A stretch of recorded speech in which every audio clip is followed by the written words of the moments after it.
मोड आलेली मटकी नाश्त्यामध्ये म्हणजे ना जेवढं हेल्दी आहे ना तेवढंच ते टेस्टीसुद्धा लागतं. मग ते खाल्लं आणि त्याच्यानंतर गेलो होतो हॉस्पिटलमध्ये, कारण मनूने केलेला पराक्रम सुधरवायचा होता. आता काय केलं होतं तर आम्हाला असं वाटत होतं की तिने कानामध्ये फुटाणा घातलाय, पण ॲक्च्युअलमध्ये तो फुटाणा नव्हता, तर तो मळ होता, जे आम्हाला डॉक्टरांकडे गेल्याच्या नंतर कळलं. त्यानंतर घरी आलो. तिच्या टेंट हाऊसमध्ये तिचं छान खेळणं चालू होतं. मी पण तिच्यासोबत बसली होते आणि पिकूला असं झालं होतं की आतमध्ये नेमकं काय करतायत.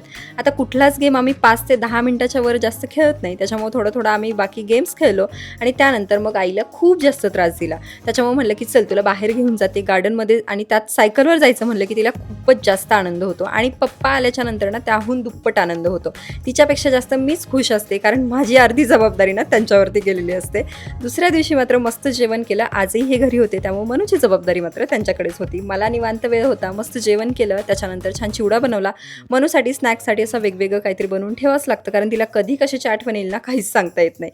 त्यानंतर पुन्हा गार्डनमध्ये जायचं होतं. पिकू, मनू आणि तिची डॉली सायकलमध्ये बसून आम्ही त्यानंतर परत बाहेर पडलो आणि असा होता आजचा दिवस. चला भेटू पुढच्या व्लॉगमध्ये. तोपर्यंत बाय.